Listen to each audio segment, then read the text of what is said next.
প্রতিষ্ঠা বার্ষিকী। এই প্রতিষ্ঠা বার্ষিকীতে আপনারা জানেন যে আমি আপনাদের সঙ্গে বসেছিলাম, বলেছিলাম যে 6 দিন ব্যাপী একটা আপনার বড় কর্মসূচি নেওয়া হয়েছিল। এই বন্যার কারণে আমাদের সবাই সিদ্ধান্ত হয়েছে যে আমরা এই কর্মসূচিকে একেবারে করতে বাতিল করে সেখানে যে অর্থ ব্যয় হওয়ার কথা ছিল সেই অর্থটা আমরা আমাদের ত্রাণ তহবিল দিয়ে দেবো এবং ত্রাণ তহবিল থেকে সেটা জনগণের কাছে আপনার যারা দুর্গত জনগণ আছে তাদের সেটা দেওয়া হবে। এবং আমরা এখন যেটা থাকবে কর্মসূচির সাথে যে আমাদের দলীয় পতাকা উত্তোলন করা হবে প্রত্যেকটি আমাদের যে শাখাগুলো আছে সেগুলোতে সারা দেশে। একই সঙ্গে আপনার ঢাকাতে আমাদের দলের প্রতিষ্ঠাতা স্বাধীনতা ঘোষক বহুদলীয় গণতন্ত্রের পুরো প্রবর্তন সমৃদ্ধ বাংলাদেশের উপকার শহীদ প্রেসিডেন্ট জিয়া রহমান বীর উত্তমের মাজারে জিয়ারত করা হবে, শ্রদ্ধা জানানো হবে, পুষ্পাঞ্জলি অর্পণ করা হবে। এটা 11টা।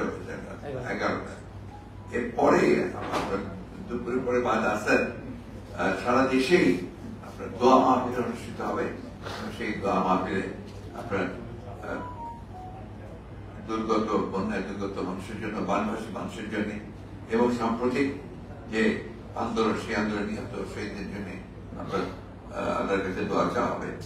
একই সঙ্গে দেশের বেগম খালেদা জিয়ার সম্পূর্ণ রোগ মুক্তির জন্য আমরা দোয়া চাইব এবং আমাদের যারা কারাগারে আছেন তারা তাদের মুক্ত হওয়ার এবং দেশে ফিরে আসার জন্য আমাদের চেয়ারম্যান যারা তারেক রহমান সাহেব যেন দ্রুত দেশে ফিরে আসতে পারেন সেই জন্য আমরা দোয়া চাই। এরপরে আমাদের আলোচনা হয়েছে আপনার সামগ্রিক রাজনৈতিক যে পরিস্থিতি আছে পরিস্থিতি নিয়ে আলোচনা হয়েছে এবং আপনার উপদেষ্টার ভাষণের উপরে আলোচনা হয়েছে। এই হচ্ছিল কালকে আমাদের স্ট্যান্ডিং কমিটি মিটিং এ আপনাদেরকে আমি জানালাম। আর একটা বিষয় সেটা আপনার খুব জরুরি আপনার জানানো, সেটা হচ্ছে যে আমরা লক্ষ্য করছি যে বিভিন্ন জায়গায় আপনার কিছু কিছু দুর্বৃত্ত তারা বিভিন্ন রকম অপকর্ম করে বিএনপির উপরে আপনার চাপানোর চেষ্টা করছে। আমরা খুব স্পষ্ট ভাষায় করে দিতে চাই, আগেও বলছি আবারও বলছি যে কোন রকম দুর্বৃত্তায়নের সঙ্গে বিএনপি বা বিএনপি অঙ্গ সংগঠনটা জড়িত নয়। এটা আমি খুব জোর দিয়ে বলছি, এটা কাইন্ডলি এটা আপনারা বলবেন। আমি আজকে এটা আমার কাছে খুব অবাক লেগেছে যে নাম করা পত্রিকাগুলো তারাও আপনার এইভাবে নিউজ করছেন বিএনপিকে জড়িয়ে, যেটা আমি মনে করি সমস্যা নয়। একজন দুজন ব্যক্তি বা কোনো ব্যক্তিরা যদি তারা এটার কোনো অপকর্ম করে বিএনপির ব্যানার দিয়ে তো করে না, ব্যক্তিগতভাবে করে যদি করতে এবং সাথে সাথে এটার বিরুদ্ধে ব্যবস্থা নেওয়া হচ্ছে। আপনারা নিশ্চয়ই এখানে পত্র পত্রিকা গেছে আমাদের প্রায় 56-57 জন নেতা যারা জড়িত ছিল কর্মী তাদের বিরুদ্ধে কিন্তু সাংগঠনিক ব্যবস্থা নেওয়া হয়েছে, তাদের দলকে বহিষ্কার করা হয়েছে। এই জিনিসটা আমি অনুরোধ করবো, এই জিনিসটা আপনারা অবশ্যই একটু মানে আপনাদের পত্রিকা বা আপনাদের চ্যানেলের মধ্যে এটা একটু মাথায় নেওয়ার জন্য আমি অনুরোধ করবো।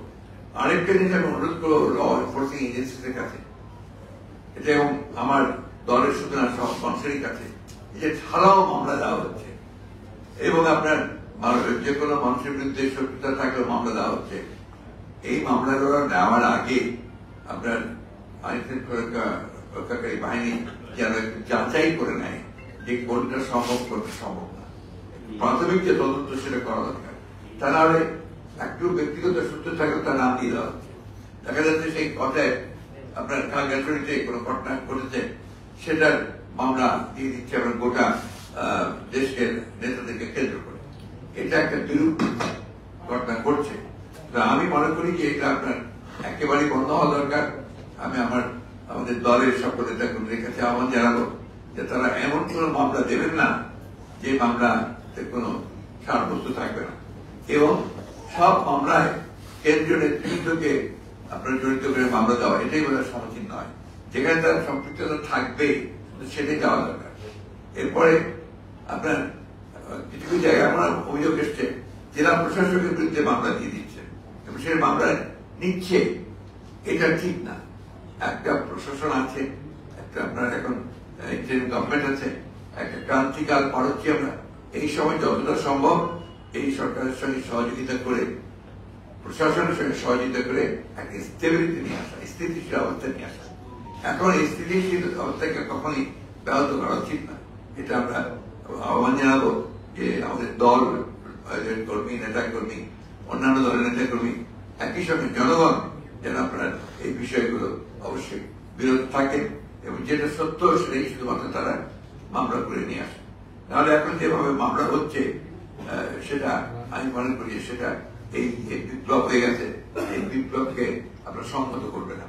আমরা যে উদ্দেশ্য আমাদের যে একটা আপনার এই গভর্নমেন্ট সংস্কার করে তারা একটা নির্বাচনের দিকে যাবে, সেই উদ্দেশ্যটা অনেক সঙ্গে ব্যাহত হওয়া সম্ভব না। আরেকটা কথা যেটা আমি বারবার বলছি, আমরা আবারও বলছি, যে এই বিপ্লবকে ব্যর্থ করার জন্য কিন্তু একটা গভীর ষড়যন্ত্র রয়েছে, চক্রান্ত আছে।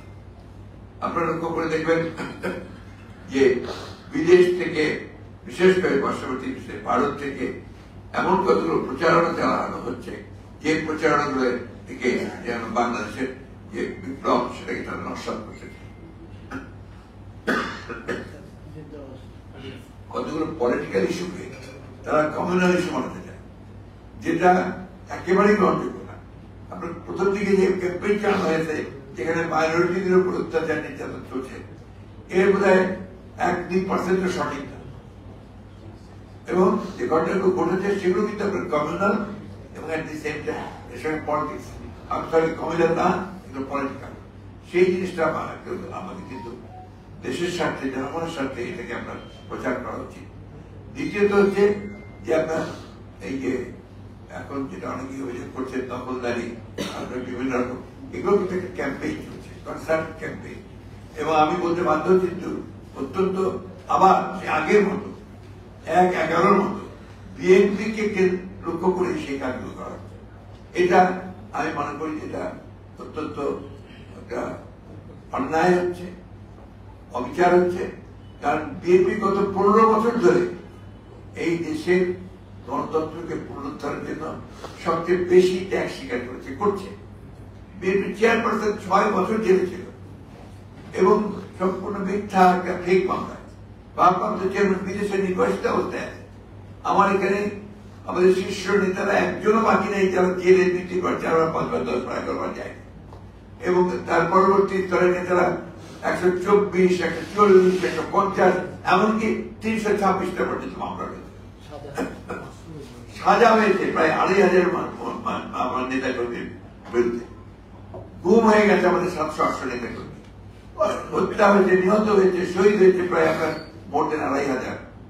গ্রেপ্তার হয়েছে হাজার হাজার। একটা সময় আসে আর গ্রেপ্তার হয়ে যায় 36,000, 28,000 মতো। এই বিষয়গুলো